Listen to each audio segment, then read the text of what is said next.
आदरणीय मित्रों, नमस्कार।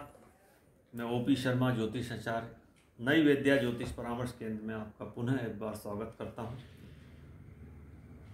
जैसे कि आप जानते हैं कि हम लग्न वाइज धन योग की एक श्रृंखला आरंभ किए हुए हैं। आज हम कन्या लग्न के धन योग के बारे में जानकारी देते हैं। इसके पूर्व हम मेष, वृषभ, मिथुन, कर्क एवं सिंह लग्न के धन योग क्या क्या होते हैं उसके बारे में जानकारी दे चुके हैं। आज हम कन्या लग्न की बात करते हैं। कन्या लग्न में मित्रों जो धन योग बनाने वाले ग्रह हैं वो सबसे पहले हमें नोट करना चाहिए। तो लाभेश जो है या आय भाव का स्वामी है वो चंद्रमा है, और धन भाव का स्वामी है वो शुक्र है, और पंचम भाव का स्वामी जो है वो शनि है, और भाग्य भाव का स्वामी है शुक्र। अर्थात चंद्रमा, शुक्र और शनि। शुक्र यहाँ पर दो लक्ष्मी भाव का स्वामी है, दो धन भाव का स्वामी। अच्छा, तीन ग्रहों का हमें देखना है। इन तीन ग्रहों का कुंडली में जब उन्हीं भाव में युति हो जाए या इन्हीं चार भाव में ये तीन ग्रह स्थित हो या दृष्टि हो आपस में या राशि परिवर्तन हो तो ये धन योग कहलाता है। जैसे शुक्र यहीं पर धन भाव में स्थित हो, या शुक्र ये पंचम भाव में स्थित हो, या ये शुक्र यहाँ नवम भाव में अपनी राशि में स्थित हो, या ये शुक्र यहाँ लाभ भाव में स्थित हो, तो ये एक धन योग कहलाता है। इसके अलावा शनि यदि पंचम भाव में स्थित हो, या ये शनि नवम भाव में स्थित हो, या ये शनि लाभ भाव में स्थित हो, या ये शनि यहाँ अपनी उच्च की राशि धन भाव में स्थित हो, तब भी ये धन योग कहलाता है। इसके अलावा शुक्र यदि नवम भाव में स्थित हो, या ये शुक्र या लाभ भाव में स्थित हो, या जैसे कि मैंने पहले बताया था, या शुक्र धन भाव में स्थित हो, या पंचम भाव में स्थित या नवम भाव, तो ये शुक्र इन चारों भाव में कहीं भी बैठ जाए तो धन योग बनाता है।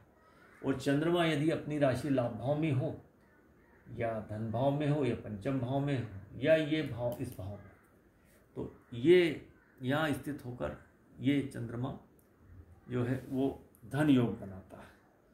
या मित्रों, इन जो तीन ग्रह हैं इसमें शुक्र तो यहाँ पे दो भाव का स्वामी एक ही है, तो शुक्र, चंद्रमा और शनि ये आपस में अपनी राशियों में स्थित हो, एक दूसरे की राशियों में स्थित हो, या दृष्टि दे रहे हों, या राशि परिवर्तन कर रहे हों, या युति कर रहे हों, तो ये धन योग। अब चंद्रमा यदि यहाँ धन भाव में हो जाए और धनेश जो शुक्र है वो यहाँ हो जाए तो एक बहुत बड़ा राजयोग है। जातक बहुत धनवान होता है इस राजयोग में। आपस में धन एवं लाभ, यहाँ से आय होती है और ये धन यहाँ ये जमा करने का स्तर, बैंक बैलेंस, तो इनमें आपस में राशि परिवर्तन जातक को धनवान बनाता है। अब इसके अलावा जो इस कुंडली में वसीयत का जो भाव है वो अष्टम भाव है। अष्टम भाव का स्वामी या मंगल है। मंगल यदि यहीं स्थित हो तो जातक को वसीयत का लाभ मिलता है, या ससुराल से भी धन मिलता है। यही मंगल यदि पंचम भाव में स्थित हो तो यहाँ दृष्टि, चौथी दृष्टि देता है, तो यहाँ से भी ये अष्टम भाव को बलि करके जातक को वसीयत एवं ससुराल से धन प्राप्ति का योग बनता है। या मंगल ये द्वितीय भाव में होगा तो यहाँ से सप्तमी दृष्टि देगा, तो ये भाव बलि होकर जातक को वसीयत दिलवाएगा, धन ससुराल से धन दिलवाएगा। ये मंगल यदि लगन में भी बैठेगा तो आठवीं दृष्टि से इस भाव को बलि करके जातक को धन वसीयत के माध्यम से धन और ससुराल से धन प्राप्त होगा। या यदि यही अष्टमेश मंगल लाभ भाव में बैठता है तो वसीयत इस भाव से का लाभ यहाँ मिलेगा। तो मित्रों, इस तरह से ये वसीयत एवं ससुराल से धन प्राप्ति का बताया गया। अब हम कुंडली के अंदर यदि बुध जो है वो लगन में बैठ जाए इस कुंडली में तो भद्र योग बनता है। भद्र योग में जातक विद्वान होता है और बहुत इंटेलिजेंट होता है, और अपनी बुद्धिमत्ता की वजह से धन प्राप्त करता है, उच्च पद प्राप्त करता है, समाज में मान सम्मान प्राप्त करता है।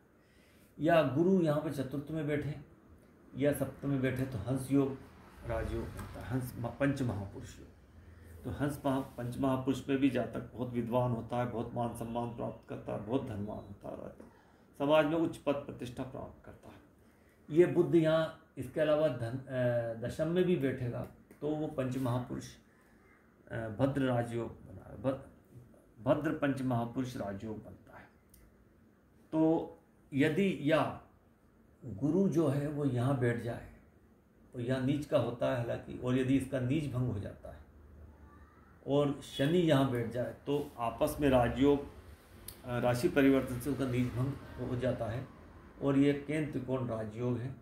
जातक को वाहनों का, प्रॉपर्टी का, धन मान प्रतिष्ठा का लाभ मिलता है, उच्च शिक्षित भी होता है।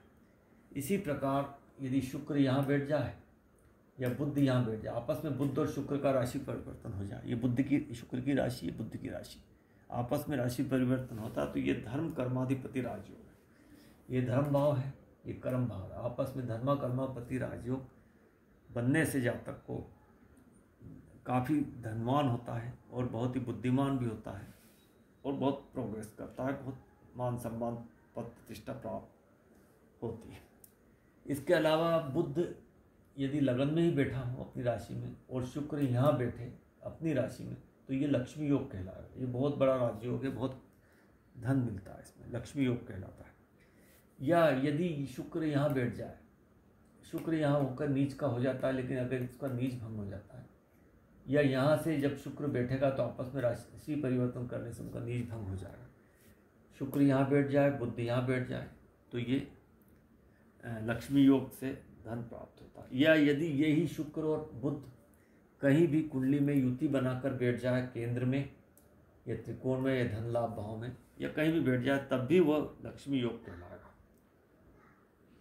इसके अलावा ये जो बुध शुक्र है कुंडली में अपनी उच्च राशियों में बैठ जाए, जैसे शुक्र यहाँ अपनी उच्च राशि में, स्वराशि में यहाँ बैठ जाए, या बुध अपनी उच्च राशि यही है इसकी और यह यहाँ बैठ जाए, तब भी यह लक्ष्मी योग कहलाता है। इसके बाद इस कुंडली के जो विपरीत त्रिक भाव के स्वामी हैं, 6, 8, 12 के स्वामी शनि, मंगल और सूर्य, यदि ये शनि, मंगल, सूर्य यदि इन्हीं 3 भावों में बैठे तो ये विपरीत राजयोग है। जैसे यदि शनि या षष्टम में बैठे या अष्टम में बैठे या द्वादश में बैठे तो विपरीत राजयोग, या मंगल अपनी राशि में बैठे अष्टम में या द्वादश में बैठे या षष्टम में बैठे तो ये विपरीत राजयोग, या सूर्य या द्वादश में बैठे या छठे भाव में बैठे या अष्टम में बैठ जाए तो यह भी विपरीत राजयोग। विपरीत राजयोग में जातक को बहुत धनवान होता है और पद प्रतिष्ठा प्रसिद्ध होता है। तो मित्रों, इस प्रकार से ये कन्या लगन के कुंडली में बनने वाले जो धन योग है, वसीयत से धन मिलने का योग, या पंच महापुरुष योग है, या केंद्र त्रिकोण राजयोग है, या धर्माधिपति कर्माधिपति राजयोग है, या लक्ष्मी योग है, या विपरीत राजयोग है, इसके बारे में संक्षिप्त जानकारी देने का प्रयास किया गया। मित्रों, ये वीडियो आपको इन्फॉर्मेटिव लगा हो तो वीडियो को लाइक कीजिए, शेयर कीजिए, चैनल को सब्सक्राइब कीजिए। वीडियो मित्रों आपने पूरा देखा है, मैं इसके लिए आपको बहुत बहुत धन्यवाद देता हूँ। मित्रों नमस्कार।